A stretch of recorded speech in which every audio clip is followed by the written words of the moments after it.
C'est parti. Bonjour et bienvenue dans ce podcast Le Plein de Sens. Je suis Anne-Sophie Suppiot. Je m'appelle Grégory Vacher.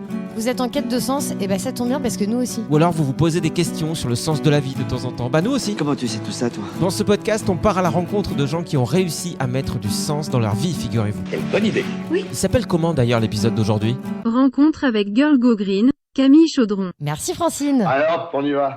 Coucou. Et bonjour. Alors, ça va vous? Ça va bien et toi? Ça va super. Enfin, je vais te dire, on est content pour la nature, la pluie est de retour, mais ça y est, on est dans l'automne. Hein. C'est vrai, on est de retour dans la caravane, on a de la buée sur les fenêtres. J'ai envie de dire que... J'ai envie de tout chanter... fout le camp. Ouais, Voilà. non, mais c'est tout fout le bon sens plutôt. Tout fout le bon sens, parce que c'est au mois d'octobre, je sais pas pour vous, mais en tout cas, nous, dans la région sud-ouest, près de Libourne, Bordeaux, on a eu vraiment un temps haussien. Donc, c'était pas totalement normal, quoi. Et là, ouais, ça y est, on le voit sur la caravane, avec cette pluie qui perle sur les vitres sales. Les arbres boivent, les animaux boivent, tout le monde boit. Nous, on a même bu un coup à midi. C'est vrai. C'est un peu hors sujet, mais bon, il y avait de la caipirinha dans le frigo. Qu'est-ce que vous voulez que j'y fasse? Faut pas gâcher. Hein. Alors vous inquiétez pas, on n'est pas complètement bourré, on n'a bu que 16 verres. L'abus d'alcool est dangereux pour la santé, à consommer avec votre pharmacien. Non, c'est pas vrai, on a bu, on s'est dit avec Anso, mais c'est sympa la caipirinha, on aime bien le goût, donc on s'est bu une gorgée chacun. Ouais. Moi j'en ai bu 3. Non, c'est resté light, mais c'est vrai que on s'est dit ça se fait pas quand on enregistre un podcast. Non. Et pourtant, regarde-nous, nous sommes tous les deux nus. Et voilà, et ça nous va bien finalement d'être dans ce simple appareil. Alors on est hyper content de vous retrouver parce qu'aujourd'hui, déjà on est toujours content de vous retrouver, vous l'aurez remarqué, mais ça c'est vrai, on est content de se retrouver déjà tous les deux, Anso et moi, pour enregistrer. Tout nu. Tout nu. Mais en plus, quand on interviewe des personnes qu'on aime bien et qu'on peut vous faire partager ce moment, c'est toujours cool. Et aujourd'hui, on va avoir Camille Girl Go Green avec nous au téléphone. Donc c'est son pseudo sur Instagram et sur TikTok. Camille Girl Go Green, c'est une créatrice de contenu, on va dire intelligent, puisqu'elle parle beaucoup de ce qu'elle fait elle dans la vie, à savoir qu'elle vit dans une ferme en permaculture. Elle s'est formée d'ailleurs en tant qu'agricultrice. On lui demandera où elle en est, mais je pense qu'elle a validé sa formation. Ouais, elle vit dans un écolieu. Ouais, elle est très engagée pour l'environnement, pour les animaux, et puis elle va nous parler aussi de la grève de la faim qu'elle a entamée il y a quelques temps, qu'elle a terminé d'ailleurs depuis. Elle va nous parler de ce projet écocide, qui est plus qu'un projet écocide, puisqu'il est totalement en cours en ce moment. En tout cas, au moment où on enregistre ce podcast, il n'est pas arrêté, et j'ai pas l'impression que ce soit en bonne voie pour que ce soit le cas. C'est l'autoroute A69 dont il s'agit, qui relie Toulouse à Castres. Et donc il y avait plusieurs militants qui ont fait des grèves de la faim. Il y a eu une petite trêve quand même du gouvernement qui a dit on arrête et puis on suspend les travaux jusqu'à discussion. Et puis apparemment ça a repris. De toute façon elle va nous en parler. Puis surtout ce qui m'intéresse c'est de savoir à quel moment on peut mettre sa vie en danger pour une cause qui ne nous est pas spécialement personnelle. Enfin, qu'est-ce qui se passe pour prendre une décision si extrême? Et puis surtout, comment Camille elle a vécu ça? Parce que je sais qu'elle a reçu des torrents de haine aussi sur les réseaux sociaux avec... moi, je suis toujours surprise par ces gens qui disent ok, crève. Ok. Ouais, c'est compliqué. Forcément, on est dans une époque où en tout cas, nous, on a grandi avec ça, quoi, avec Internet. Enfin, on a grandi, même nous, à l'époque, il y avait les dinosaures avec Anso quand on est né. Mais l'essor d'Internet, je sais pas, quand c'est arrivé, on avait quoi, entre 12 et 15 ans, quoi, un truc comme ça. Et mais puis... pas moi, hein. Moi j'avais 18 ans quand Internet est arrivé. Hein. Ah ouais? Bah ouais, franchement. J'avais 17-18 ans, j'avais pas de téléphone. En tout cas, ça s'est fait progressivement, mais ce qui est sûr, c'est qu'on est quand même dans la génération de gens qui connaissent, qui ont grandi avec ça, quoi. C'est-à-dire, on a évolué en même temps qu'Internet, et puis on s'est retrouvé avec les réseaux sociaux, etc. Et puis ce déversement de haine qui est arrivé sous couvert d'anonymat, quoi. C'est ce qui fait que Twitter, qui est devenu X, c'est un déferlement de haine. Enfin, ça fait très longtemps que j'y suis pas allé, mais c'était que ça. Et que tu peux te faire très régulièrement insulter sur Instagram. Je sais pas si toi, d'ailleurs, en tant que Femme? Non, j'ai influenceuse. Et en tant que femme, non, mais sérieux, en tant que fille qui a en tout cas Internet depuis longtemps, t'as déjà eu affaire à des choses comme ça via Internet? Non, en vrai, j'ai toujours eu. J'ai de la chance, et en même temps, c'est peut-être parce que j'ai jamais pris position forte. Mais j'ai jamais eu vraiment... si, parfois, quand je partage, par exemple, des projets écologiques, je peux avoir des réponses un peu sèches ou non, mais t'as rien compris. Tu vois, des désaccords plutôt, mais pas des torrents de haine, quoi. Ou alors, moi, j'ai reçu beaucoup de zizi. Ouais. Mm. Ouais, Il n'était pas mûr. Hein. Ouais, c'est Torrent Zizi, c'est pas non plus super. Ma sœur aussi, elle m'en parlait il y a pas longtemps. Elle est artiste plasticienne et elle fait des trucs des fois avec son corps, elle danse, des trucs comme ça. Et donc son corps des fois lui sert de support, comme, enfin, je sais pas si j'explique bien, mais en gros quand tu danses, de toute façon ton corps est ton outil. Et quand elle se met dans certaines situations qu'elle danse ou quoi, elle peut recevoir des messages de mecs sur Instagram qui disent coucou, est-ce que tu baisses? Voilà. Ouais. Ce C'est à quoi sûr que elle la répond- danse est une invitation à ça. C'est ça. Soit qu'on répond bien sûr, rendez-vous s'il Telle vous plaît, heure, chez... à la boulangerie chez Jean-Luc, car ils font des pains au raisin succulents. Et une fois que nous l'aurons englouti avec gourmandise, Nous pourrons faire notre petite affaire. C'est ça. Dans les toilettes, tant que Jean-Luc est d'accord, évidemment, car c'est un boulanger parfois un peu susceptible. Non mais c'est terrible en réalité, on rigole de ça, mais c'est terrible. Moi je me fais attaquer, alors pas avec des photos de zizi, mais ça m'arrive aussi de temps en temps quand je poste des trucs, et notamment, je sais pas si tu te souviens, enfin c'était il y a pas longtemps en même temps, on a publié une photo de nous deux pour la rentrée en disant ah c'est la rentrée du plein de sens, Oui. et en fait on est dans mon salon, Oui. et il y a quelqu'un qui a dit ah la clim derrière, parce qu'il y a une clim accrochée au mur, ah ouais hyper écolo la clim derrière. Voilà, il y a des trucs comme ça, quoi. Des gens qui veulent enfin, tout le temps gueuler, quoi, et te décrédibiliser. Et voilà. Et pour répondre à cette personne, même si elle n'écoute pas du tout le podcast, j'en suis certain. Mais par exemple, cette clim, et je me suis pas justifié, j'ai même pas répondu à ce mec. Mais en gros, c'est quand on a acheté la maison, il y avait des clims. Les clims qui sont réversibles, donc en gros, elles servent de chauffage aussi l'hiver. Elles envoient de l'air chaud. Et en fait, je me suis posé la question quand j'ai acheté cette maison, parce que je me suis dit, putain, la clim, c'est quand même pas cool. Mais en réalité, est-ce qu'il vaut mieux démonter un truc qui est déjà là et créer de la pollution aussi, enfin, aller balancer ça en déchetterie et tu sais pas où ça finit, Savoir que, ouais, c'est ça, ce sera pas recyclé ou spécialement. juste te dire, ok, c'est là, et à moi de ne pas l'utiliser bêtement, quoi. Ouais. Donc, je sais que pour ma consommation de chauffage, par exemple, l'hiver, je consomme moins d'électricité avec ces trucs-là que les systèmes qui étaient au mur, qui étaient des grille-pains, quoi. Mais sache en tout cas que je suis fière de toi que tu n'aies pas répondu, parce que je trouve que c'est inutile, c'est des combats qui sont énergivores pour pas grand-chose, et que il y a quelques temps tu l'aurais fait, tu aurais répondu quelque chose du type pavé. Ah oui, mais je l'ai fait très souvent. Très souvent, je me suis énervé. J'ai répondu des fois avec de la condescendance, des fois avec de l'énervement. Des fois, j'essayais de faire le genre, le mec pas du tout énervé, tu vois, genre, ok, tu peux dire ce que tu veux. Puis à l'intérieur, j'étais en train de bouillir. Ouais. Mais la réalité. En tout cas, c'est une belle punchline. Le OK, tu peux dire ce que tu veux. Utilisez-le. Vous aussi, chez vous, vous allez moucher les gens. Ah ouais, à l'époque, j'hésitais pas. Bon, si on accueillait Camille quand Bah même. oui, parce que Hein, c'est vrai qu'elle aussi, elle doit avoir affaire à des choses comme ça et on va pouvoir en parler avec elle. Le temps qu'elle atterrisse sur l'ordinateur, qu'on fasse une petite manip. Hop, on appuie sur des boutons. Voilà. pardon, c'est pas les bonnes manips. Hein. Et voilà, la manip est faite et elle est avec nous. Bonjour Camille. Salut Greg, salut Anso. Coucou. Ça fait trop plaisir de te retrouver. Oui, ça fait trop plaisir de vous retrouver aussi. C'est vrai qu'on t'a connue, bon, t'étais comme ça, haute comme 3 pommes, puis regarde ce petit bout de femme que t'es devenue, quoi. Ouais, on grandit, le temps passe, c'est ça. Hein. Et on t'a connu quand on faisait de la radio. Nous, on avait un emploi à l'époque, on était dans des beaux studios, éclairés, sur une grande avenue. Avec des belles connexions. Ouais. On pouvait. Oui, mais moi je suis sûre que c'est pour le meilleur là, ce qui s'est passé. Moi j'adore pouvoir enregistrer dans une caravane, ça me fait trop kiffer. Bah, on y est bien en tout cas. Hein. Ouais. On a un peu froid et un peu de pluie. On le disait parce qu'on aime bien se plaindre. Hein. On est français, c'est normal. Mais au fond, on y est plutôt bien. Bon, et toi, comment tu vas alors? Parce qu'on parlait de grève de la faim. Est-ce qu'elle est terminée pour toi là? T'as terminé ta grève de la faim? J'ai terminé ma grève de la faim, en effet, le même jour que Thomas Braille et les 2 autres grévistes de la soif, donc Thomas, Selic et Reva, dans le cadre de la dénonciation du projet d'autoroute A69 entre Toulouse et Castres.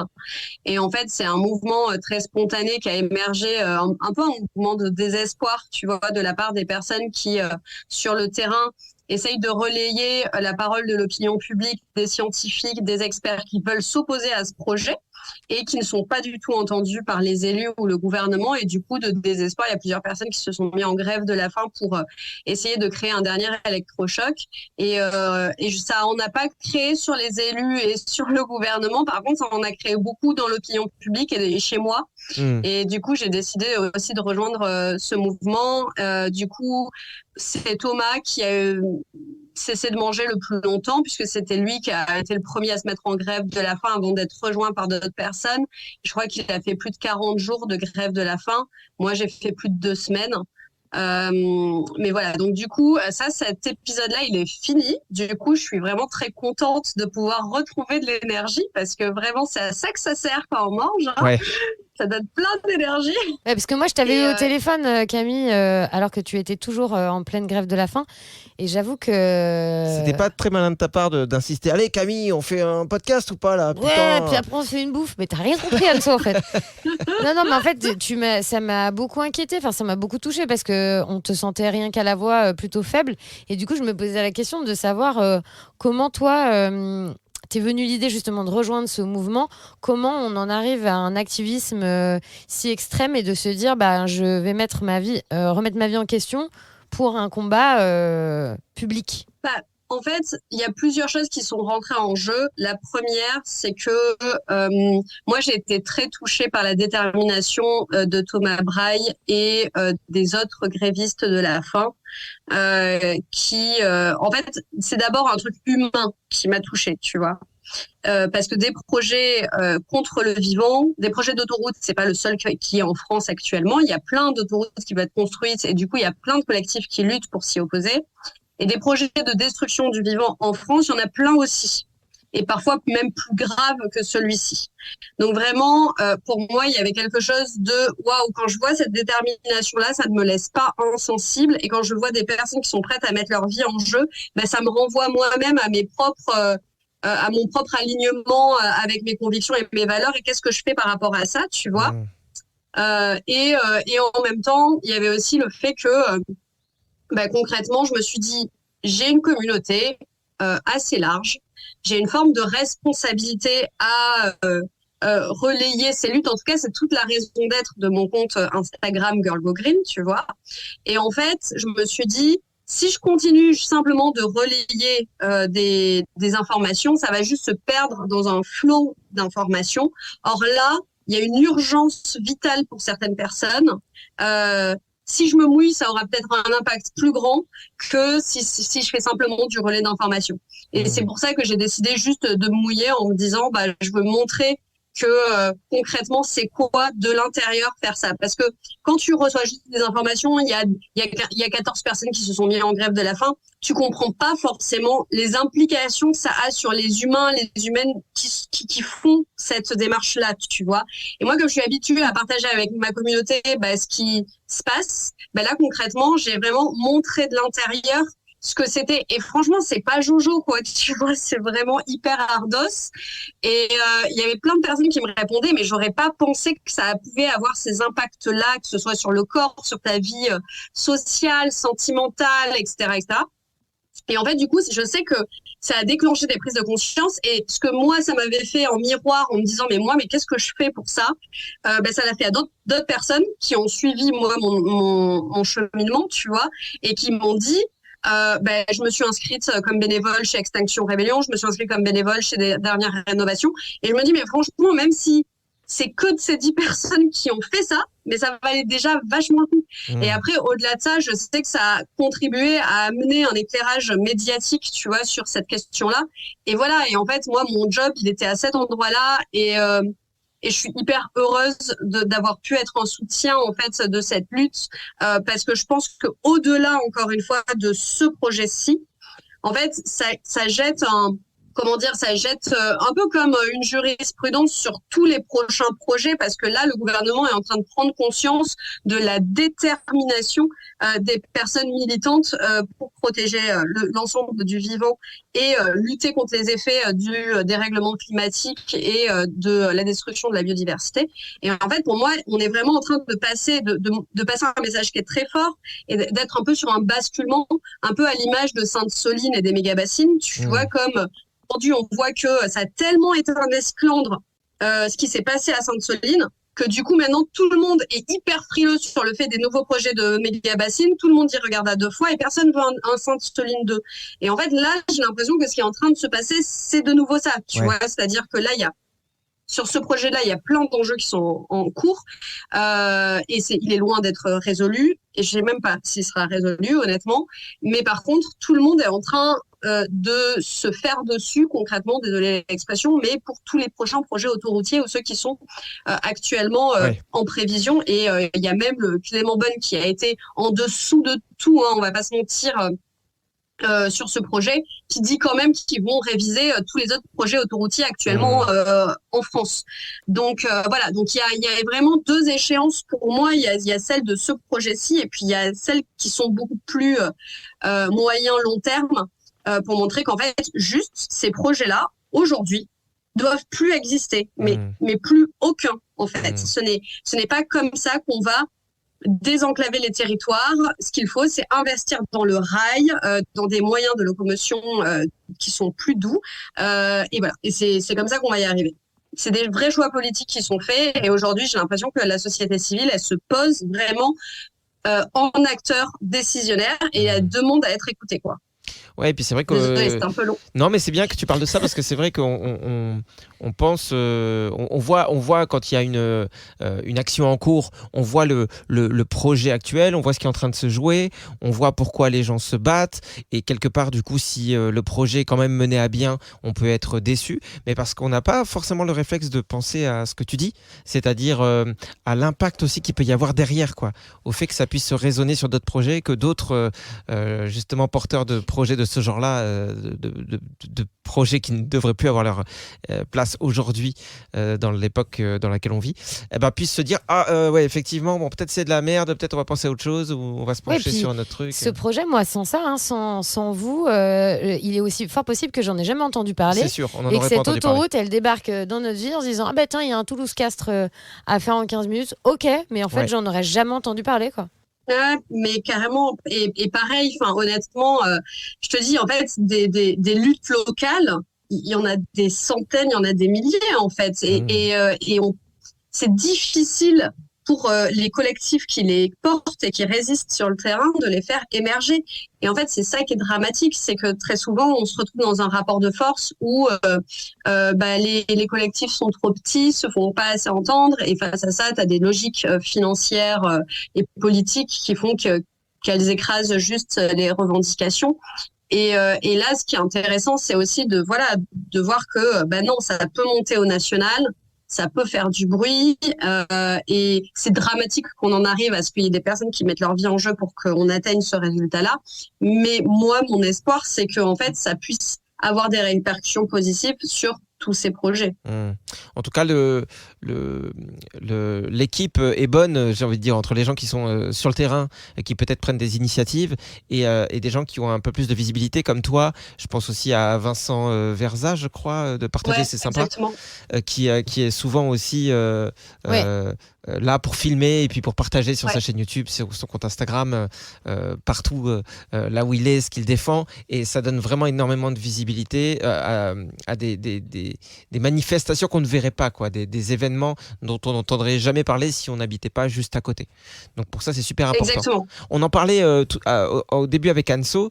Est-ce que toi, justement, de porter ce genre de message aujourd'hui et de le faire via Instagram, c'est quelque chose que tu vis quand même relativement bien, ou est-ce que tu es quand même harcelé parce qu'on sait que ce genre d'engagement crée aussi de la haine en face? Ouais, puis comment ça se passe? Tu as partagé des commentaires que tu as reçus, moi, qui m'ont choqué. Quoi, moi, j'ai pas vu gens, ça, mais oui.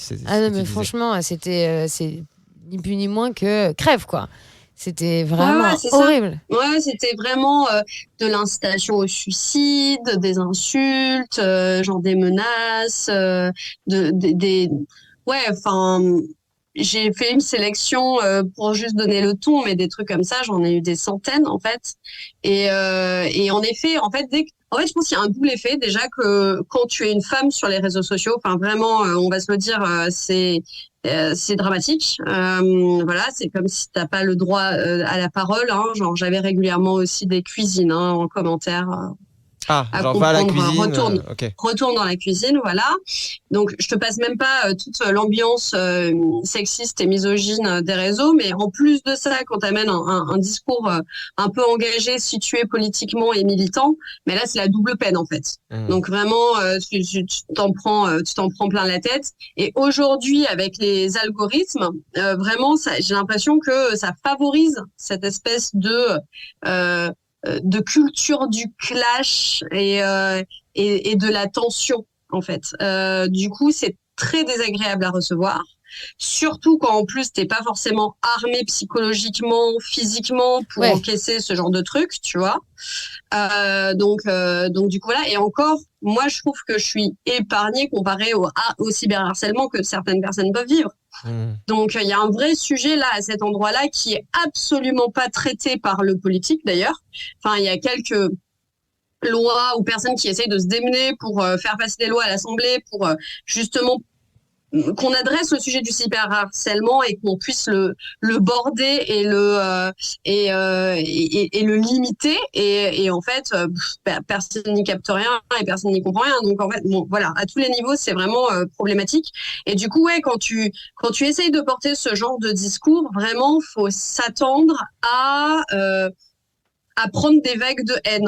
Vraiment. Ouais. Et même pas forcément que des haters, tu vois, ou des trolls. Ça peut être aussi des personnes qui, dans ton camp, te critiquent, tu vois, en pensant que ta stratégie, elle est pas bonne. Donc, voilà. Mais bon, au bout d'un moment, j'essaye de prendre de la hauteur, quoi. Et comment tu fais ? Tu réagis comment, toi ? Est-ce que tu réponds ? Est-ce que c'est juste parce que, justement, via les vidéos que tu postes, où tu affiches clairement les gens qui t'ont dit des trucs vraiment pas cool ? Est-ce que c'est ça ta façon de répondre ou est-ce que tu leur réponds un par un en disant « Ah, c'est celui qui est ?» Franchement, j'ai envie de te dire, ça dépend un peu de ma motivation du jour et de mon niveau d'énervement quand je lis, tu vois. Genre, si j'ai fait un bon yoga, une bonne méditation avant, peut-être que ça va plus me couler dessus et je fais que supprimer les messages où il n'y a même pas de proposition de discussion. En fait, c'est juste de la haine. Ouais. Et puis parfois, genre, ça me touche. Pour une raison X ou Y, je sais pas, j'ai pas passé une bonne journée et je lis un truc et là, c'est la goutte d'eau qui fait déborder le vase. Ouais. Et du coup, je me mets à répondre et en fait, je rentre dans un espèce de discussion stérile et je me rends bien compte que ça sert à rien. Donc là, j'essaye vraiment, après ces apprentissages, de me mettre dans un mode de ferme-toi et blanc de toi. Mais ce qui est horrible, parce que d'une certaine manière, je suis pas allée sur les réseaux sociaux pour me prendre de la haine et pour me blinder. Moi, je suis allée pour partager, pour enclencher du dialogue avec les gens. Et du coup, si tu es dans une posture de renfermement et de protection, bah, il y a plein de personnes qui sont peut-être pas malveillantes, qui cherchent juste à avoir une conversation avec toi. Et ces personnes-là, bah, malheureusement, elles vont se prendre le mur, parce que c'est un mur de protection que je mets avec tout le monde, tu vois, et qu'au bout d'un moment, tu fais même plus du cas par cas. Ouais, c'est ça. Ah donc, oui. Et puis c'est sous prétexte que toi, tu as choisi d'être plus ou moins exposé, mais en tout cas, tu as choisi d'être exposé. Sous ce prétexte-là, les gens se permettent vraiment n'importe quoi. Comme à l'époque, quand on disait des stars qui se faisaient harceler, tu vois, des stars de cinéma bien avant les réseaux sociaux, quand ils se faisaient emmerder au cinéma ou quoi, enfin au restaurant, qu'il y avait des paparazzi partout, qui pétaient les plombs. Et il y avait souvent des gens qui défendaient un peu le paparazzi, ou en tout cas qui étaient anti-star, qui disaient mais attends, il l'a choisi, s'il a décidé d'être acteur, ça va avec, ça fait partie du package. Sauf alors qu'il a choisi de tourner dans des films. À la base, voilà, tu choisis un métier, tu choisis une passion. Et moi, ce sujet m'intéresse parce que enfin, en tout cas, ton bien-être à ce niveau-là me préoccupe aussi, parce que par rapport au peu d'exposition qu'on a eu, nous, quand on faisait de la radio, je me rends compte que le peu de fois dans ma vie où j'ai été exposé à ça, à des gens qui m'envoyaient de la haine, ça a pu me détruire. Et je sais que ça dépend de la sensibilité de chacun. Ça dépend aussi, tu le disais, de ton humeur, de ta capacité à prendre de la hauteur, à ce que ça te coule dessus ce jour-là. Mais moi, j'ai vraiment eu des moments où ça m'a pourri la vie au plus haut point. Et je me demande aujourd'hui comment toi et les autres personnes qui êtes si présents sur les réseaux arrivez à vous préserver quand même, parce que c'est hyper important de mettre un bouclier, parce que je pense que enfin, on est tous humains, donc on a forcément des moments où on est un peu plus faible et où on est plus perméable à toute cette haine, et ça vaut pas le coup, quoi. Donc je me dis, moi, j'avoue que ma seule solution, moi, c'est de désinstaller Instagram, et et ce qui serait impossible pour toi, parce que comment tu bosses après si t'as plus ton outil de travail. Mais moi, c'est ce qui nous freine aussi Pardon aujourd'hui. pour ce Je le sais. Non, mais tu vois, c'est ce qui nous freine aujourd'hui. J'adorerais faire des trucs sur Instagram, mais aujourd'hui, je suis désolé, j'en ai peut-être un peu, je sais pas si j'en ai honte, mais je n'arrive pas à travailler avec cet outil parce que justement, ce que je reçois en échange m'impacte trop. Donc, en gros. Parce que tout ça, tu l'as compris, c'était pour parler de moi. J'adore parler de moi. Non, mais je suis tellement d'accord. En fait, je résonne à fond avec ce que tu es en train de dire. Enfin, vraiment, et j'ai pas la solution. Hein, et je pense que personne ne l'a. T'as pas de parachute ou d'airbag ou de trucs comme ça pour quand vraiment c'est trop compliqué, quoi. En fait, il y a un truc que j'ai commencé à faire et en discutant avec d'autres personnes suite à une discussion que j'ai eue avec d'autres personnes qui subissaient un peu ça aussi, c'est que en fait, au bout d'un moment, j'ai recruté quelqu'un pour dans des moments où je sentais que ça m'affectait trop et que c'était en vague et tout, genre pour traiter les commentaires à ma place. En fait, moi que j'ai pas à les lire et qu'il y ait quelqu'un qui lise, les supprime ou réponde quand c'est pertinent, tu vois. Genre vraiment focus commentaire de haine, tu vois, et que moi je sois pas obligée de voir ça. Mais pour moi, c'est vraiment une rustine sur une plaie énorme et un problème qui est bien plus large, en fait. Et malgré, tu vois, le soutien, parce que on se parle des commentaires de haine, c'était une minorité par rapport à tous les commentaires de soutien. Et tu vois, en fait, on a des biais cognitifs qui font qu'on est humain. Tu vois, genre j'essaie d'être un peu indulgente avec moi-même, qui font qu'en fait, le biais cognitif fait que tu vas beaucoup plus mettre ta focale sur le commentaire méchant que tu as reçu par rapport aux 20 commentaires sympas que tu as reçus. Et du coup, ton biais cognitif va t'amener à vachement plus t'arrêter là-dessus, alors qu'en fait, c'est pas vraiment rationnel, tu vois. Et du coup, j'essaie de me dire, bon, bah voilà, je sais que c'est un mécanisme dans mon cerveau, j'essaie de prendre du recul. Il y a cette espèce de mantra là qui tombe pas mal d'ailleurs sur les réseaux sociaux qui dit avant de me préoccuper de ce que dit quelqu'un, demande-toi pourquoi t'en as quelque chose à foutre, tu vois. Ben ouais, moi j'aimerais bien appliquer ça, mais dans les faits, ça m'affecte en fait. J'ai beau essayer, ça m'affecte quand même.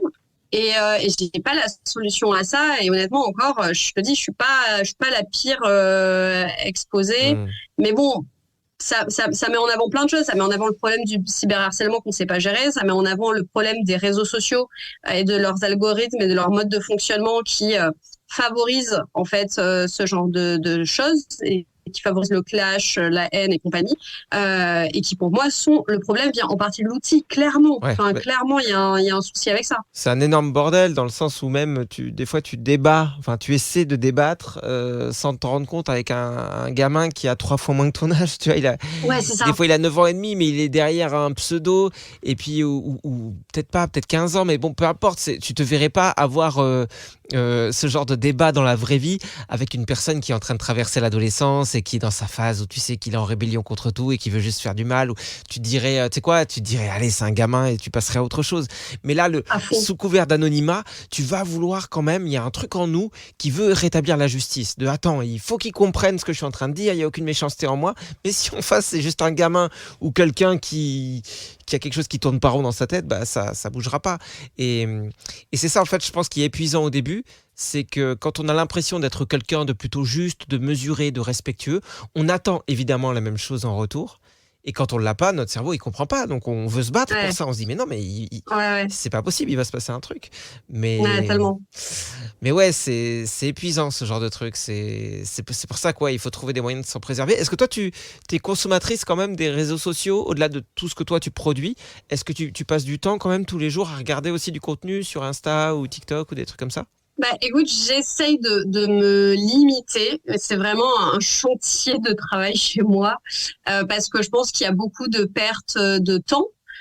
Tout n'est pas intéressant malgré le fait que j'ai fait un filtre. Moi, je ne suis que des comptes qui vont m'apprendre quelque chose ou en tout cas qui apportent un message qui va venir soit me faire grandir, me challenger, me montrer d'autres réalités. Et ça, c'est l'une des choses fantastiques avec les réseaux sociaux. C'est-à-dire qu'on pourrait, a priori, sortir de l'entre-soi en allant comprendre c'est quoi la réalité d'une personne racisée. Moi, je ne vis pas cette réalité-là. Et donc, du coup, comprendre et rentrer en empathie avec ce qui se passe quand on n'est pas dans ma situation ou quand on n'est pas privilégié, il y a plein de choses qui sont hyper intéressantes. Moi, j'ai fait toute ma culture féministe sur Instagram. Concrètement, c'est comme ça que j'ai appris à militer en fait et à prendre conscience de toutes les problématiques qu'il y avait et faire le petit pas de côté, tu vois, qui te permet de comprendre des logiques systémiques.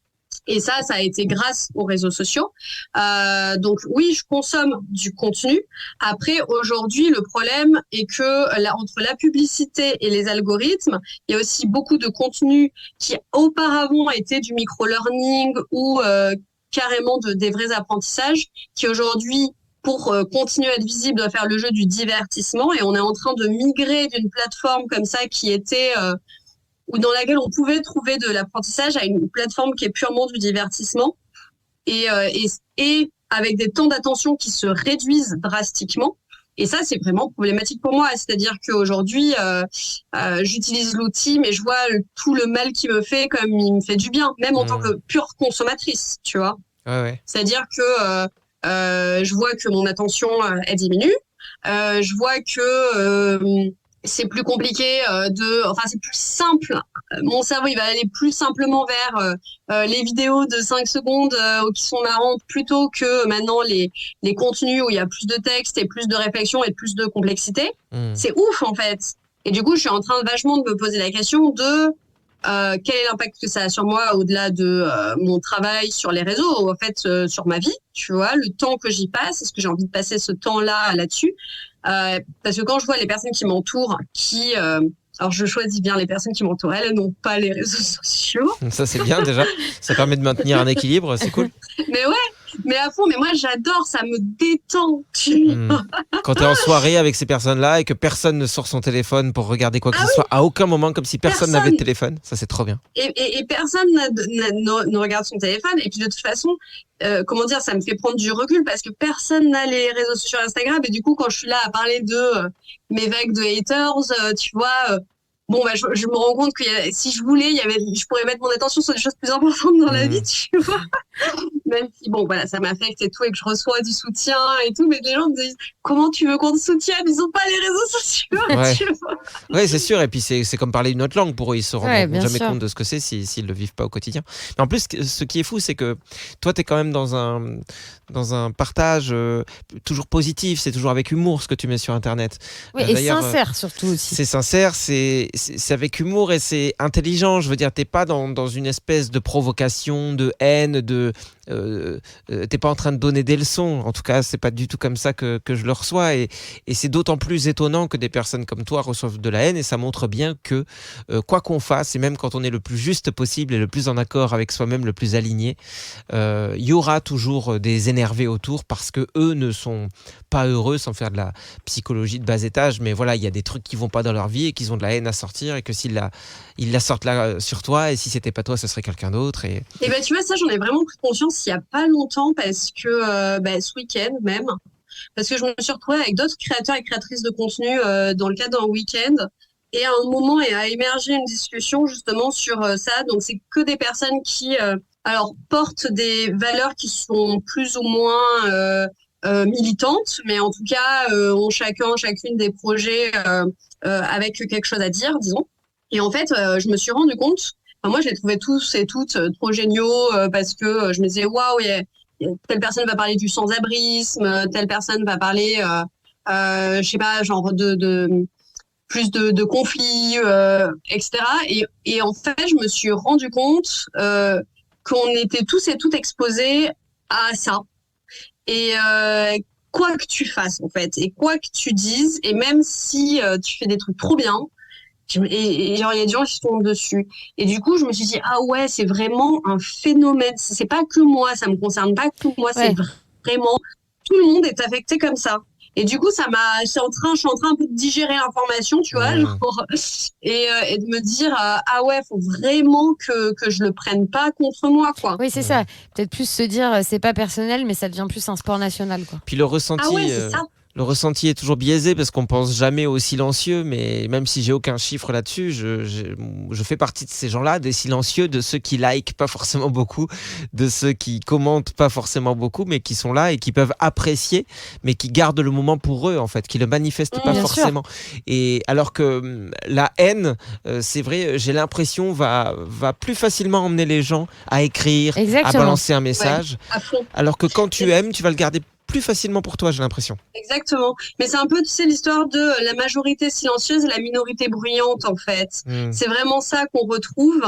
Et ouais, je suis d'accord. Et même moi, genre parfois, tu vois, j'observe. Je suis juste en posture de spectatrice sur certains trucs qui sont en train de se passer. Et puis, il faut que je fasse un peu une démarche, un effort de me dire, non mais attends, t'as déjà été à cet endroit-là, tu sais que c'est douloureux, envoie du soutien, tu vois. Mais c'est pas forcément non plus mon propre réflexe. Donc, tu vois, je porte pas de jugement du tout sur les personnes qui sont dans une posture d'observateur, d'observatrice, parce que je peux l'être moi-même. Parfois, enfin, juste, sinon, il y a aussi un état de fait qui fait que sinon tu passes ton temps à écrire des messages et t'es que dans le digital. Et moi, Ouais.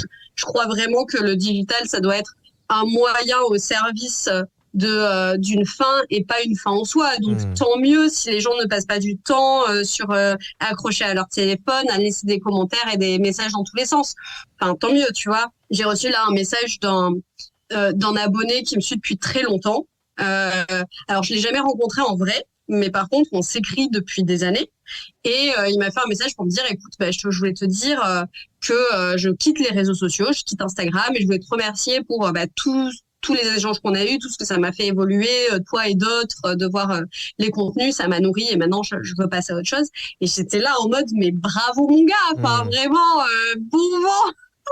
C'est trop bien que tu fasses ce chemin-là et voilà, et moi j'y crois et moi je pense vraiment que de toute façon c'est paradoxalement mais dans le monde dans lequel on se dirige, on va avoir besoin de déconsommer et de revenir à quelque chose de beaucoup plus équilibré de la consommation qu'on fait des réseaux sociaux. Ouais. Parce que du fait de la pollution, d'une part, du fait que c'est pas pérenne, d'autre part, et du fait que dans une logique d'économie de ressources, est-ce que vraiment tu as envie de passer du temps à balancer des commentaires ou alors à faire des vidéos divertissantes sur Internet plutôt que utiliser cette ressource énergétique à d'autres choses, quoi. Oui, Voilà, si on voit un peu plus loin. C'est toujours assez compliqué ce genre de questionnement, forcément, parce que c'est des outils. C'est comme, je sais plus c'est Bon Pote, je crois, qui a diffusé un truc à ce sujet, qui a publié un truc sur la phrase t'es écolo, mais t'as un iPhone. Mais t'as un smartphone. Oui, c'est ouais. Bon Pote. Mais évidemment qu'il faut aussi utiliser les outils d'aujourd'hui pour se faire entendre, surtout quand le message est quand même noble et qu'on est en train de diffuser qu'on est en train de défendre des causes qui sont importantes pour nous, qui sont importantes pour cette planète. Et après, c'est quand même normal de se poser la question de, au bout d'un moment, est-ce que je dois pas arrêter ? Bon, moi, je sais pas, j'ai l'impression qu'en tout cas, des gens comme toi sont totalement dans leur rôle aujourd'hui, dans le sens où ils touchent des gens et qui nous permettent d'ouvrir les yeux sur plein de choses, de nous informer. Je pense que c'est à nous, après, en tant que personnes spectatrices, qui devons aussi prendre nos responsabilités de, ok, j'ai appris des choses, j'ai eu des déclics en moi, et peut-être qu'à un moment, j'ai moins besoin de regarder mon téléphone et que j'ai plus envie de m'investir. Ouais, c'est ça, c'est un équilibre à trouver en fait. Et je trouve que moi, nos rôles en tant que médias activistes, leaders d'opinion sur ces sujets-là, enfin pour certains, il est que on vient se poser en contradiction, opposition, nuance d'un discours dominant, tu vois. Et qu'aujourd'hui, parce que on a des discours dominants qui sont des discours avec des normes écocidaires, avec la promotion de modes de vie type American Way of Life qui sont complètement cannibales des ressources limitées qu'on a collectivement sur cette planète. Et en fait, vu que c'est ça qui nous berce dans nos imaginaires, dans nos récits collectifs, etc., c'est les discours dominants qui sont aujourd'hui fondamentalement problématiques, on a besoin d'aller là où ils sont pour essayer de challenger ça et montrer que non, il y a d'autres façons de faire, que ce n'est pas pérenne et qu'on doit imaginer collectivement des nouveaux récits. Ouais. Et pour moi, surtout sur des réseaux sociaux qui sont des réseaux sociaux, on dit très souvent, d'inspiration, aspirationnelle, etc., etc. On a besoin de créer de l'inspiration sur d'autres modes de vie qui sont plus résilients, qui sont plus solidaires, qui sont plus durables. Et du coup, pour moi, tant que ce discours-là n'a pas réussi à contrebalancer le discours dominant ou à s'imposer comme une véritable initiative, eh ben, on a besoin de prendre la parole et de continuer à prendre la parole partout où on peut dessus. Là, je parle des réseaux sociaux, mais en fait, on se parle de tout. On se parle des œuvres cinématographiques, on se parle des livres, on se parle des BD, des romans, enfin vraiment de tout ce que l'on se représente, tu vois. Ouais. Et pour moi, c'est important d'aller occuper l'espace. Moi, la raison principale pourquoi j'ai lancé ma page, c'était parce que je voulais occuper l'espace. Parce que je me disais, c'est pas possible qu'on entende toujours les mêmes qui disent toujours les mêmes choses, tu vois. Et ce qui est bien par rapport au contenu que vous faites sur les réseaux sociaux, qui n'est pas le cas par exemple sur la BD ou quoi, même si évidemment toutes les formes de communication sont hyper importantes. Mais ce que je trouve puissant aujourd'hui dans le fait que des gens partagent leur quotidien et leur combat sur les réseaux, c'est qu'on ne peut plus marginaliser comme il y a 10 ou 20 ans des gens qui prennent des positions fortes. Avant, on te parlait d'un végétarien, d'un vegan, t'imaginais le gars qui machin. Si on disait un couple est parti vivre dans la forêt pour ne plus occuper justement des sols. Enfin voilà, ils vivent en résilience avec la nature, machin. Tu dirais quoi, c'est quoi ces barjots? Mais quand ces gens-là, tu les vois, que tu vois que c'est des gens intelligents qui ont à peu près le même parcours de vie que toi, mais genre c'est des humains semblables à toi, et qu'ils en sont là, il y a peut-être un truc de ah ouais, en fait c'est possible, et je suis pas obligé d'être juste le petit toutou qui suit ce que lui dit le gouvernement, la société, papa, maman, peu importe. Et en fait, c'est totalement sensé aussi et intelligent que de se dire, bah non, moi j'ai pas envie de prendre cette route-là, j'en prends une autre. Et pourtant, j'ai pas des dreads et un chien et je jongle pas devant la cathédrale. J'ai l'anneau dans le nez. Je vais peut-être enlever à un moment parce que ça me dessert. Et même si t'as des dreads, en réalité, tu peux avoir des dreads et tu peux avoir un chien. Et des bolasses. Mais oui, il n'y a pas de problème en réalité. En réalité, on s'en bat les steaks. C'est juste que c'est plus difficile quand t'as pas ça pour les gens de se faire des clichés. En tout cas. Dire, ok, mais tu vois, par exemple, le cliché du gars de la boule avec son pull sur les épaules, il s'en fout de ce cliché, tu vois. Oui, parce qu'il correspond bien à ce qu'on aime dans notre société, c'est la réussite, surtout via l'argent. Et les couleurs pastel. Et il y a un gars qui dit j'ai lancé ma start-up. Ouais, ok, bah c'est super. Mais oui, mais parce que ça, c'est le discours dominant qu'on nous vend comme le succès et la réussite, tu vois. Et en effet, là où je te rejoins, c'est que je trouve qu'il y a quelque chose de beaucoup plus fort de voir quelqu'un qui s'engage avec qui tu peux t'identifier. Et moi, je pense que c'était très vrai au début, ça l'est peut-être un peu moins aujourd'hui parce que j'ai moi-même beaucoup évolué, mais au début, je pense que ce qui fonctionnait bien c'est que les personnes, j'étais un peu une meuf lambda en fait qui voyait derrière leur écran et que je suis vraiment the girl next door sans la connotation quoi. Et du coup, je pense que c'est ça qui faisait qu'il y a aussi beaucoup de personnes qui ont pu se dire si cette nana là haute comme 3 pommes parce que je fais moins d'1m60, elle va se faire des actions de désobéissance civile parce qu'elle est convaincue que c'est hyper important et je la vois dans son quotidien, c'est pas une ouf en fait, c'est pas une dingo militante, voilà. Ben peut-être que moi aussi je peux avoir ma place et ma légitimité à faire ça parce que ça me parle, tu vois. Aujourd'hui, je pense que voilà, j'ai plus évolué et les gens peuvent se dire voilà, elle est trop loin dans son délire, c'est moins proche de moi, mais il y a aussi des nouvelles personnes qui arrivent et qui elles-mêmes sont sur un chemin de transformation et voilà. Et encore, moi, j'essaye de parler à vraiment tout le monde. Moi, j'ai pas du tout envie de faire de la pureté militante et de parler qu'à une partie de la population. Je pense que là où je suis vraiment douée, c'est justement des personnes qui sont ultra militantes, j'ai rien à leur apprendre concrètement, tu vois. On est là, on se parle, on est convaincus, super, on est d'accord, on est d'accord, genre ça va mal. Mais par contre, moi, ce qui m'intéresse, c'est de parler à des gens qui justement n'ont pas cette prise de conscience-là, tu vois, et c'est déclencher des prises de conscience. Ça c'est là où j'ai mon rôle, tu vois. Puis même, moi, je trouve que, tu vois, moi qui te suis depuis très longtemps maintenant, on a vu ton évolution, tu vois, t'as déménagé. D'ailleurs, j'aimerais qu'on en parle aussi, de savoir où t'en es dans ta vie, comment tu vis dans ton écolieu. On y vient, ce sera après la pub. Je croyais que t'allais faire une fausse pub. Non, j'ai la flemme. Mais tu vois, moi qui te suis depuis longtemps, en fait, je trouve ça plutôt logique comme ascension militante, en fait, je trouve, tu vois. Enfin, c'est, Ah oui, tu vois, oui. t'as quitté les grandes villes, t'es allé vivre dans la nature. Enfin, du coup, tout ça, c'est ultra cohérent, quoi. Pas toi, quelqu'un. Mais ouais, mais quant à l'historique, moi aussi, je trouve ça hyper cohérent. Et honnêtement, pour moi, tout s'est fait genre sur un temps long déjà. Et ça a été une suite de tout petits pas qui se sont logiquement suivis. Mais tu vois, genre là, je pense que je rencontrerai la Camille d'il y a 5 ans et je lui raconterai ma vie. Genre, j'hallucinerais, tu vois. La Camille du passé, elle hallucinerait. Je dirais, no way, jamais je vais faire ça. Tu vois, genre, il y a vraiment un truc de...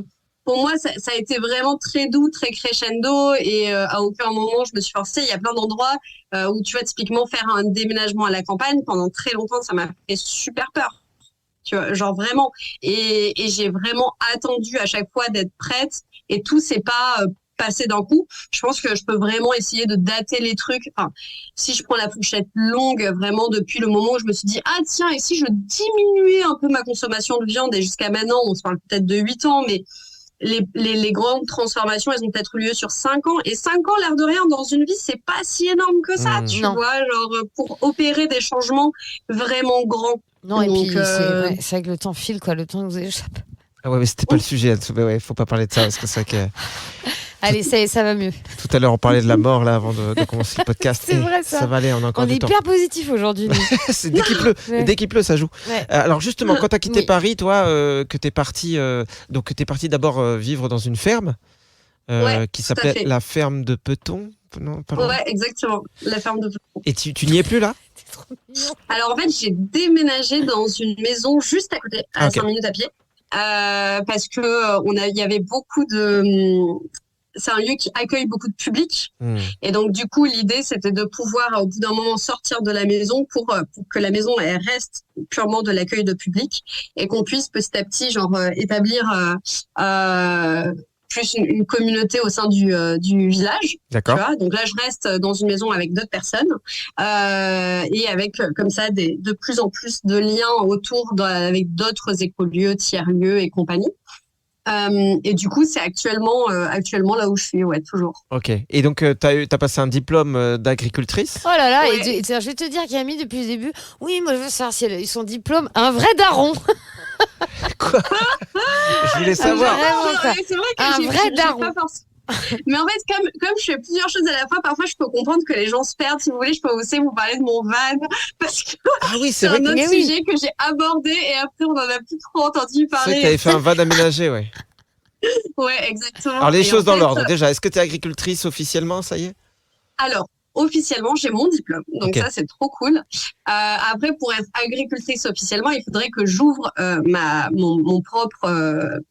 ma propre exploitation agricole, chose que je n'ai pas faite. Pour l'instant, ça me va très bien de filer des coups de main, tu vois, Ok. d'avoir les compétences et de continuer à monter en compétences par l'expérimentation, en Ok. fait, tout simplement. Donc, j'ai pas à date, à court terme, de projet de lancement d'exploitation agricole. Par contre, je trouve que c'est hyper important d'être prête entre guillemets et de me sentir à la fois outillée mais en ayant également les diplômes qui me permettraient de pouvoir acquérir des terrains plus facilement que si je n'étais pas diplômée, parce que pour vous la faire très courte, en gros, c'est quand tu as un terrain agricole disponible, tu as un certain nombre de priorités qui sont données à des personnes, tout ça étant géré par la SAFER, qui est une espèce de petite mafia. Donc voilà, si déjà t'es pas dans les petits papiers des gens qui attribuent les terres, Balance laisse la tomber. Camille, hein. Hein Tu vas avoir des problèmes Ouais, là. on va hein. voir la SAFER sur le dos. Ah, c'est sûr. Et moi, je vais te dire, la SAFER. Moi, la SAFER, je connais que ça, parce que genre, quand t'achètes une maison, il faut savoir si la SAFER veut pas l'acheter avant toi, je sais pas quoi. Ouais. Je crois que c'est Ah, ça. c'est vrai, Ouais, tu ouais, connais, ouais. ouais. Je croyais que tu blaguais, moi. Non, je connaissais que ça. Moi. La maison, vu que je suis le Non, mais- troisième propriétaire, il fallait que la SAFER dise je la veux pas, elle est trop moche. Et puis après, je la gardais. C'est vrai. Ouais, tout à fait, tout à fait. Donc en fait, mais tu te doutes bien que comme dans tout, si tu connais les gens qui se positionnent ou non, ça aide ou Ouais, non. bien sûr, bien sûr. Mais ça veut dire quoi, SAFER? Ouh là là, mais pas moi, j'en sais rien du tout. Bah, Camille, Écoute, l'acronyme, en vrai, genre, je suis en train de regarder. voulais pas sur vous mettre dans Internet, la c'est panade, hein. Société d'aménagement foncier et d'établlement rural. bon, j'aurais Super. pas dû poser la question. Je C'est l'aurais bien, oublié. c'est bien chiant. Ouais, je l'aurais oublié dans 10 secondes. Donc voilà, en fait, si tu veux, donc ça moi, je le vois, ce diplôme, comme étant quelque chose qui me légitime pour pouvoir un jour potentiellement me positionner. D'accord. Et avoir une chance d'obtenir une terre agricole, et ensuite qui me permet aussi de pouvoir continuer à évoluer sur le fait d'apprendre à cultiver soi-même ce qu'on mange, ce qui pour moi fait partie un peu des savoirs essentiels à réapprendre en fait dans notre société. Et ça veut pas dire nécessairement passer par un diplôme d'agriculture, hein. Ça veut dire que simplement, si déjà tu as un petit potager chez toi et que tu te rends autosuffisant sur 40% de tes légumes, c'est déjà ouf. En fait. Ah oui, je vais te dire, nous, tout l'été, on a mangé les courgettes de Greg. Il y en avait beaucoup, hein. J'avoue. Et ben franchement... Fallait aimer la courgette. Oui, c'est vrai. En dessert, en plat, en entrée, en parfum. Ouais. On en a fait des t-shirts. Je vois très bien. Je connais, j'ai eu la même cet été. Mais même, on a mangé ces tomates aussi. Enfin, il y a quand même un côté... Ouais, c'est satisfaisant. Alors même si moi, tu vois, par exemple, quand j'en parle à ma mère, elle me fait oui, nous aussi on mange des légumes du jardin et tout. Mais moi, j'ai pas connu ça. J'ai vécu 20 ans de vie citadine. On en parlait aussi avec Brigitte Gauthier, qui a cofondé L214 il y a pas très longtemps. Au début du siècle dernier, quand même, la majorité des gens qui étaient en zone rurale avaient ils étaient autonomes en nourriture. Ils avaient leurs quelques animaux, ils mangeaient de la viande très rarement avec les quelques animaux qu'ils avaient, puis ils savaient gérer l'élevage. Ils avaient leurs légumes, leurs fruits, et ils se démerdaient avec ça. En fait, ils achetaient très rarement des choses. Mais carrément, mais parce que déjà, t'avais pas les hypermarchés dans les zones rurales qui du coup captent tout.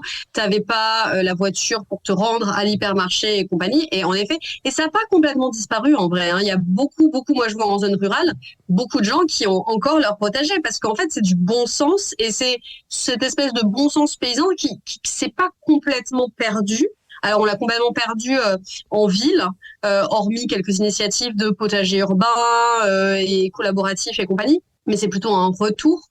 Mais en campagne, ça n'a pas complètement disparu. Tu vois, genre, nous, on sait qu'à la ferme, typiquement, tu te rends bien compte que par moment, les courgettes et les tomates, les gens, ils te disent non, mettez-moi-en moins parce que, en fait, j'en ai chez moi. Ouais. Tu vois, genre, il y a certains légumes comme ça. Donc, du coup, ça se sent qu'il y a quand même un lien à la terre qui est un peu moins abîmé et encore que dans les villes.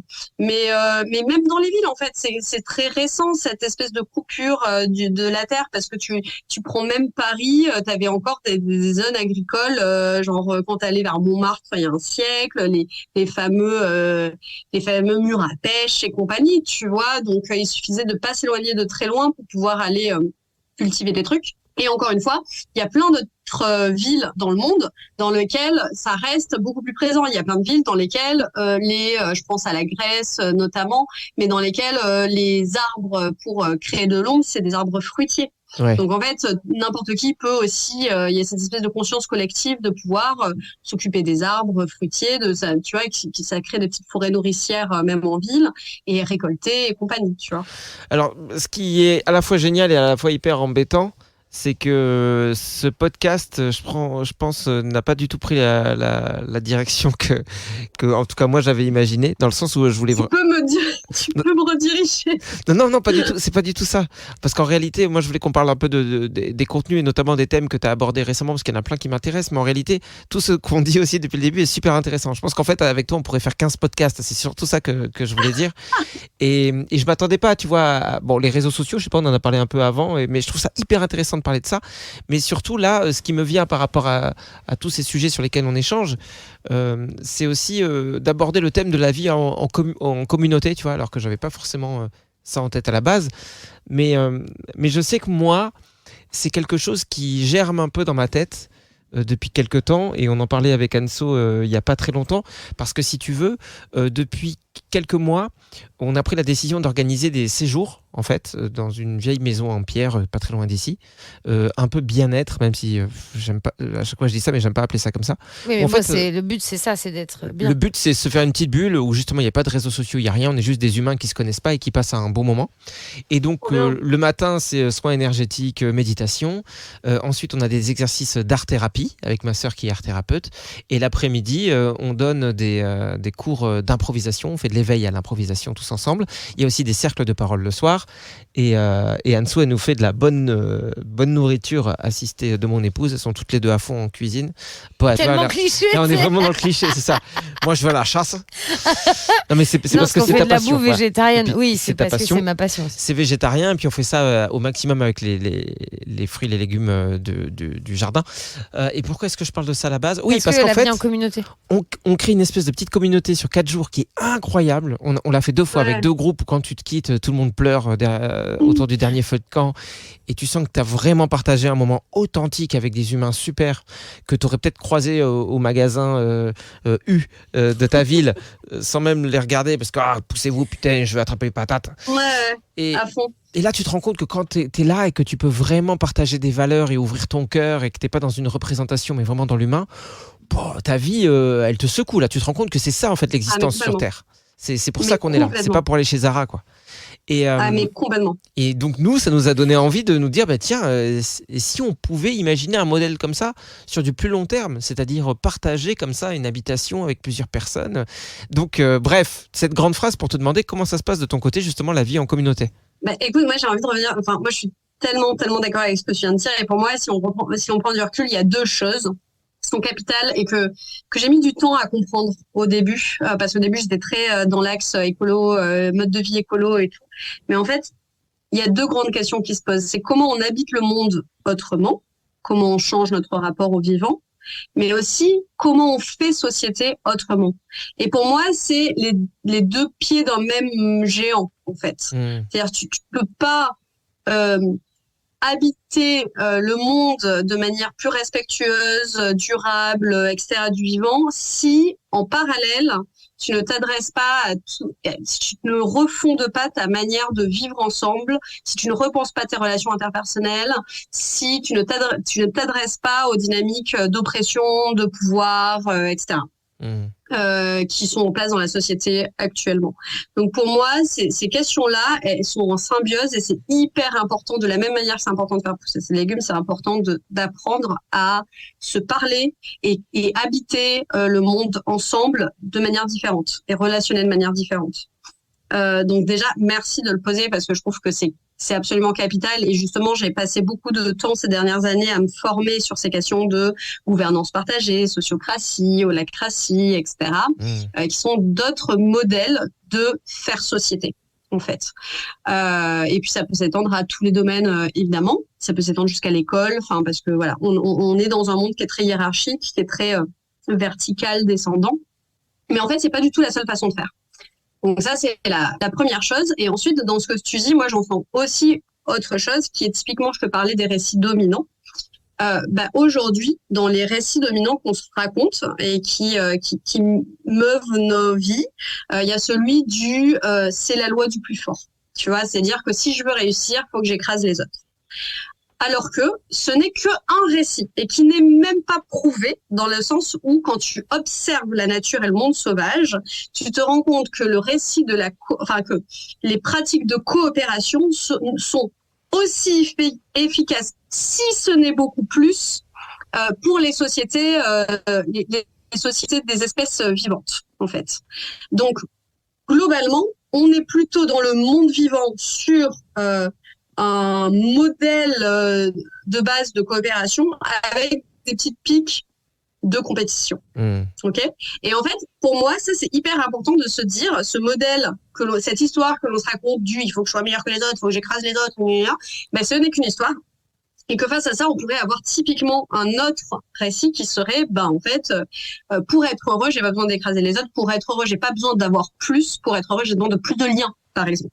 D'où les fameux slogans moins de biens, plus de liens. Mais oui, en fait, ça pourrait être ça. Se dire, j'aurais réussi ma vie quand je serais nourrie de plein de liens sociaux super épanouissants, tu vois. Donc voilà, donc tout ça pour dire, je suis désolée, je fais un petit peu un point parce que ça me tient à cœur, mais c'est super intéressant. Oui, je suis à fond d'accord avec ça et que du coup, c'est pour ça que j'ai choisi dans ma vie aussi d'essayer de nourrir ça à balle parce que malheureusement, on a été ces dernières années façonnés de telle sorte à ce qu'on a beaucoup plus mis le curseur du côté de l'individualisation et typiquement justement du repli sur soi plutôt que de l'ouverture et de la coopération et de la solidarité.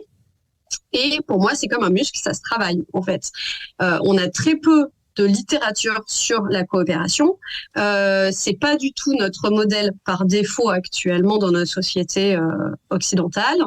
Et donc du coup, il y a besoin de se déconstruire pour reconstruire des façons de faire qui partent justement du je me mets en tant qu'individu au service d'un collectif et d'un projet et non l'inverse. Voilà. Et en fait, ces changements de perspective-là, ces changements de paradigme-là, ils sont hyper durs à faire, ils sont importants et pour moi, ils sont structurants. Et donc, du coup, le fait de vivre en collectif, c'est devenu aujourd'hui une conviction que c'est comme ça qu'on va y arriver. Mais c'est aussi une manière de m'entraîner, en fait, de m'entraîner à me retrouver dans des situations qui peuvent être des situations de conflit, qui peuvent être des situations inconfortables, qui peuvent être des situations où, je sais pas, je me sens pas vue, reconnue, écoutée ou quoi. Et comment je réagis dans cette situation-là. C'est quoi mes réflexes? C'est quoi mes postures réflexes? Et est-ce que je peux en inventer d'autres? Et est-ce que je peux oser, parler à l'autre? Est-ce que je peux fonctionner sur des nouvelles modalités qui ne sont pas le repli, le commérage, la défiance? Tu vois, est-ce que je peux avoir une conversation avec quelqu'un en partant du principe, du présupposé que cette personne a les meilleures intentions pour moi? Tu vois? Et c'est fondamental, ça change fondamentalement les choses. Est-ce que je peux être face à quelqu'un et écouter son point de vue en ne pensant pas à ce que je vais lui répondre et en lui montrant pas qu'il a tort, j'ai raison, mais est-ce que je peux essayer de le rejoindre, ou la rejoindre, tu vois, là où il est, tu vois.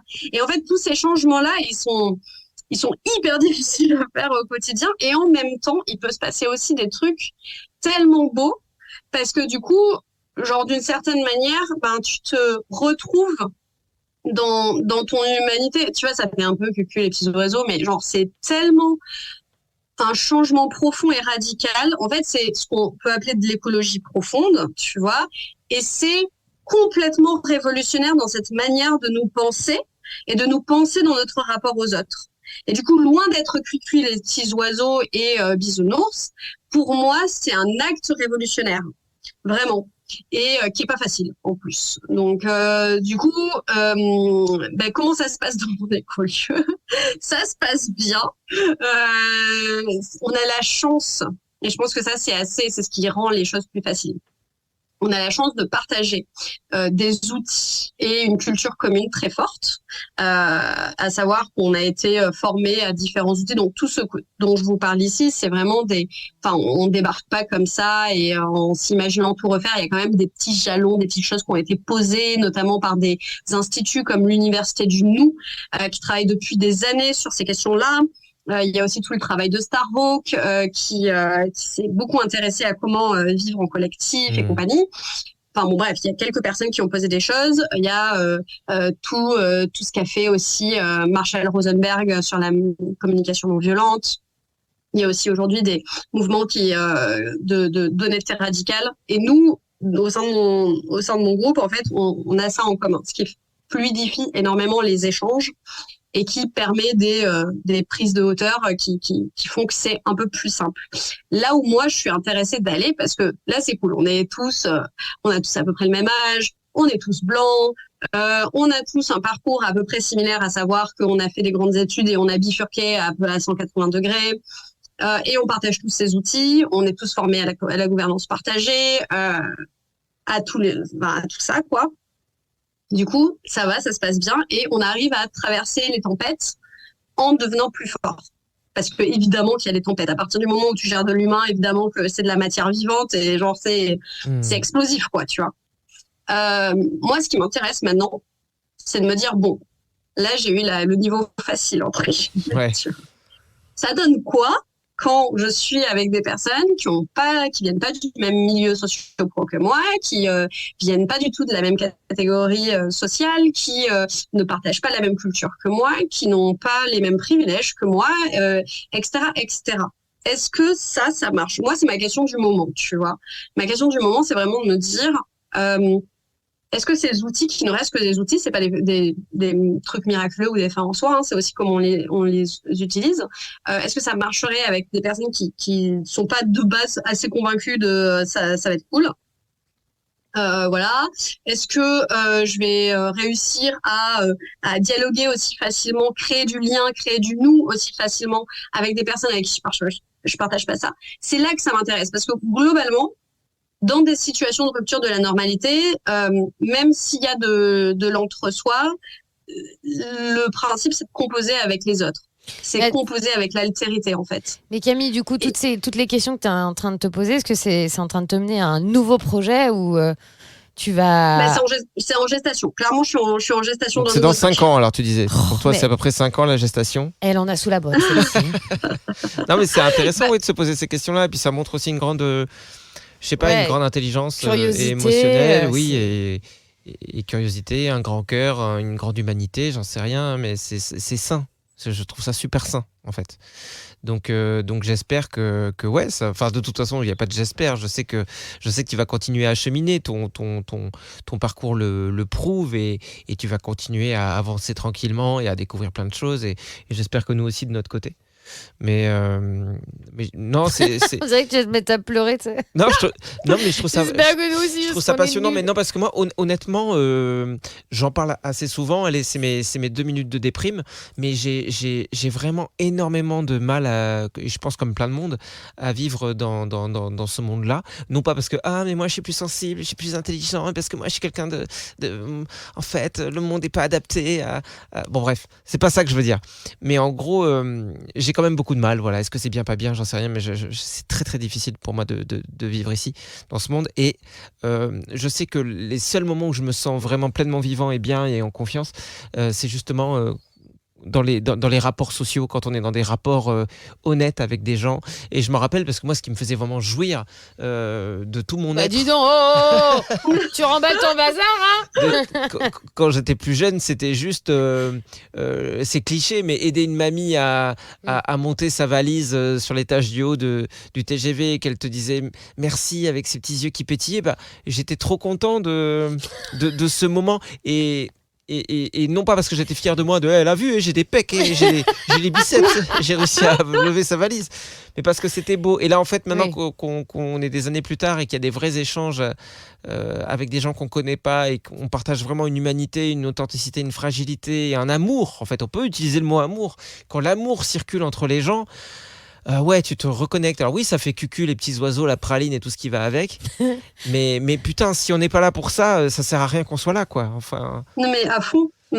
Et honnêtement, moi, tu vois, je l'ai reçu même très récemment, pendant ma grève de la faim. Tu sais, quand parfois je devais me déplacer, j'avais ma valise et tout, et c'était trop lourd pour moi. J'avais beaucoup de mal à me déplacer avec ma valise, alors qu'elle pesait pas si lourd que ça, mais j'étais juste très faible. Et dans le métro, il y avait plein de gens qui m'aidaient. Et j'en chialais à chaque fois. Ah oui. Vraiment, j'étais là, j'étais tellement pleine de gratitude et de reconnaissance, tu vois, de dire waouh, il y a quelqu'un qui m'a vu en galère et là cette personne elle s'est arrêtée, tu vois. Ouais. C'est trop bien. Et genre vraiment ça me touchait de ouf et je te rejoins à fond. Moi aussi je vis pour des moments où je sens que malgré les différences, malgré les divergences que je peux avoir avec quelqu'un, il y a un moment où on se rencontre et avec authenticité et où on est dans notre vulnérabilité. Parce que souvent, tu sais, encore une fois, on a cette espèce de discours qu'il faut pas se montrer dans sa vulnérabilité, faut pas être faible et tout. Mais en fait, pour moi, c'est à cet endroit-là que naissent les relations authentiques, en fait, et sincères.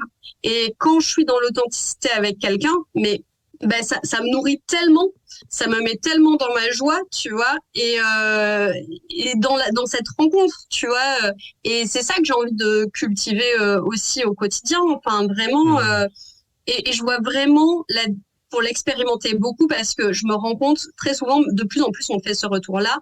Donc moi, j'ai appris à être dans ma vulnérabilité. Et aujourd'hui, ça me fait moins peur. Donc, j'y vais plus facilement.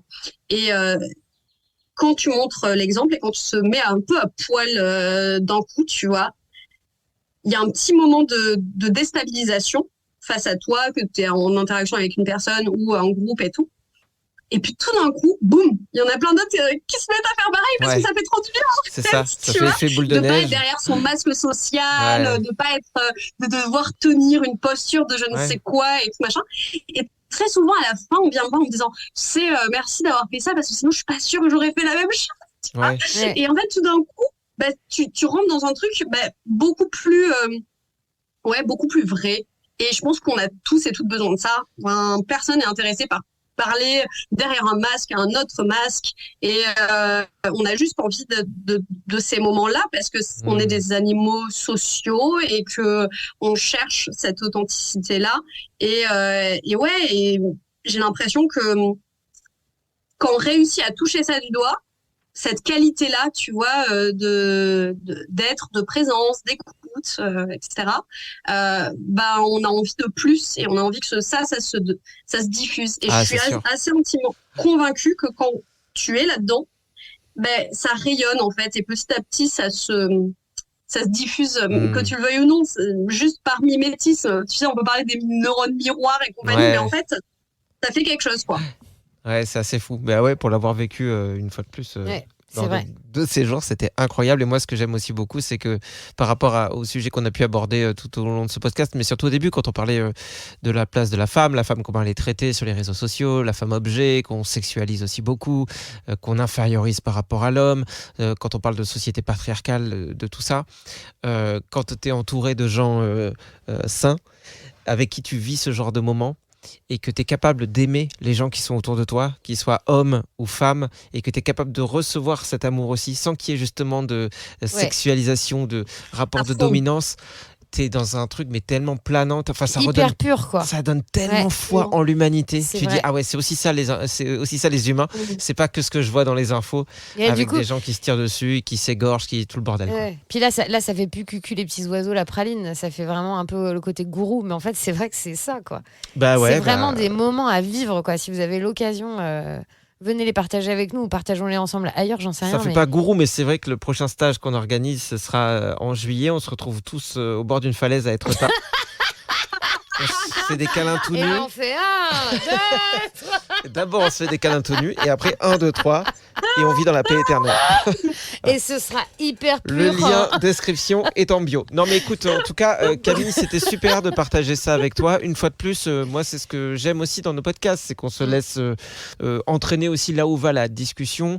Moi, je serais trop ravi qu'on refasse un podcast avec toi. Non, mais moi aussi. Et pourquoi pas. Moi aussi, il y a plein de trucs dont je voulais vous parler. C'est pour ça. Les sujets. Donc, il y avait vraiment des sujets précis, je sais pas, mais tu parlais d'un aliment miracle sur Instagram. Allez suivre Camille sur Instagram. Camille, c'est Girl Go Green. Tu parlais de la spiruline, par exemple.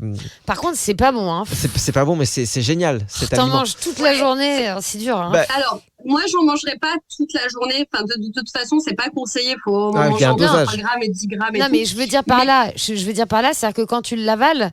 Le problème, c'est que, je suis désolée de le dire, mais il y a les rototos et ton rototo, il a la spiruline et du coup, tu as l'impression d'en manger toute la journée. Ah non, mais c'est terrible, quoi. Ah ouais, moi, j'ai pas ça. Il y a peut-être parce qu'en fait, elle mélange la poudre de spiruline avec sa bière. C'est peut-être pour ça.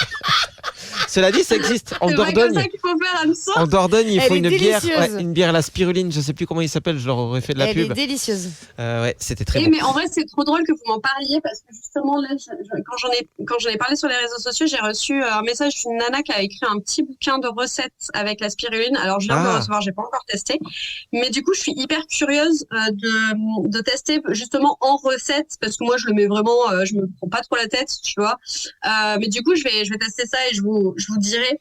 Et après, je pense vraiment pour le coup que la qualité de ta spiruline joue beaucoup. Oui, mais on a mangé la même, c'est quand je vivais chez toi, donc on a mangé la même. Mais normalement, c'était de la spiruline bio, vraiment le top du top de chez Spiruline Magasin. Bon, c'est à base d'algues, voilà, pour ceux qui se posent des questions. Mais de toute façon, on va pas parler de ça maintenant. Non, on arrête. On fera une spéciale où on parlera justement alimentation. Ouais, on pourra passer plusieurs thèmes comme ça. En tout cas, si toi ça te va, parce que à fond. Parce que je sais que tu es aussi super occupé, contrairement à nous qui avons. Sinon, on n'a pas de sous, Camille. Pas mal de temps. Il faut que tu dises c'est du bénévolat. J'adore discuter avec vous, mais en fait, vous m'avez tellement, tu sais. C'est aussi je sais pas comment dire, c'est une énergie, c'est don contre don, quoi. Tu vois, genre, vous êtes venus me porter à des moments quand je me lançais sur les réseaux et vous étiez là en mode, ouais, c'est trop cool et tout, et j'avais ce soutien complètement inattendu, tu vois, et qui était trop bienvenu.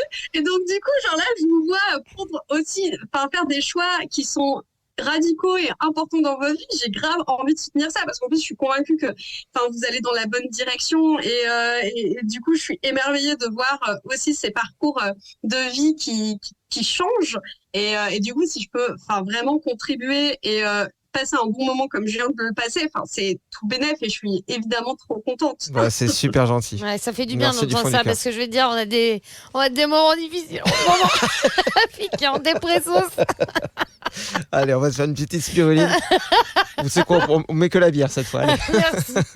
Bon Camille, un Bon, on énorme se dit à très merci bientôt, alors. et on On se dit à demain. Ouais, à fond. Franchement, quand vous voulez. Non, mais vraiment, quand vous voulez, Greg Anso, c'est trop un plaisir de discuter avec vous. Et puis moi, l'étape d'après, c'est qu'on se rencontre en vrai. Ah bah ouais, Ah carrément. ouais, bah là, il n'y a plus le choix là. Faut qu'on vienne avec notre petit matériel. T'es où, en Normandie, c'est ça? Non, dans la Sarthe toujours. C'est juste avant, genre, c'est les Pays de la Loire, exactement, donc la Mayenne. Mais Ouais. honnêtement, même vous êtes basé où? Nous, on est Non, mais, à côté de Bordeaux, entre Bordeaux et Libourne. On est dans l'entre-deux-mer, exactement. Et la Gironde. Je vois bien. En train, c'est gare de Libourne et sinon gare de Bordeaux. Voilà. En plus, j'ai 2 chambres, donc je peux t'héberger aisément, vrai. Camille. Hein. Bah, franchement, à l'occasion, genre, je sais que j'ai la personne avec qui j'ai construit mon van qui est dans les Landes, mais donc du coup je passe régulièrement vers Bordeaux. Enfin là, j'ai pas de trajet prévu, mais Ouais, mais ça peut être l'occasion, ouais, carrément. ouais, franchement, à l'occasion, avec grand plaisir, quoi. C'est Julie que tu vas voir? Ouais, exactement. Sortez tout C'est vert. le mec de Julie avec qui j'ai fait mon van. Bah Julie oui. Bernier. Oui, on l'a vu Ouais. dans le podcast Oui. d'ailleurs en saison 1, souvenez-vous. Ouais. Ah, c'est énorme. Ok. Ouais. Et bah écoutez, bah voilà. Et en fait, comme il m'assure aussi le service après-vente, parce D'accord. que dès que j'ai les contrôles techniques, un truc qui pète et tout, je lui fais ouhou, voilà. Du coup, je reviens régulièrement en fait. Donc la Bon, prochaine fois, je super. m'arrêterai par chez vous, quoi. Bah, avec Bah, écoute, plaisir. avec plaisir, Camille. Carrément. Merci en tout cas pour ce très bon moment. On te fait des bisous, puis du coup, on te dit Ouais, merci à à vous, tout merci bientôt. à vous deux. Et franchement, si vous avez un coup de mou, n'hésitez pas même à me parler en off et moi je vous reboosterai parce que je suis passée par là aussi. Mais au final, c'est que du bonheur. Bah, c'est trop gentil. t'es trop mignonne. Du coup, on va rester avec toi en ligne pour la séance de psychothérapie tout de suite. Allez, c'est fini pour la version officielle. On coupe et puis on entame la séance avec Camille. Allez, bisous, bisous. Allez, on t'embrasse fort, Camille. Merci beaucoup. Bisous. Salut. Ciao. Merci à vous tous de nous avoir suivis et sachez que vous pouvez nous soutenir. Ça se passe sur Tipeee, T-I-P-E-E-E. Vous allez sur le site, vous tapez le plein de sens et vous pouvez nous donner 1 euro, 5 euros, 10 euros, 100 euros, 1 milliard de dollars, comme vous voulez. Ce qu'il faut savoir, c'est que vous êtes notre seule source de revenus. Donc, notre avenir est entre vos mains. Merci par avance. Et merci par retard aussi pour ceux qui nous ont donné, à qui on n'a pas dit merci. Et bien à vous. À vous également. Au revoir. Cordialement. Ah oui, je l'avais oublié lui. Je l'oublie tout le temps, cordialement.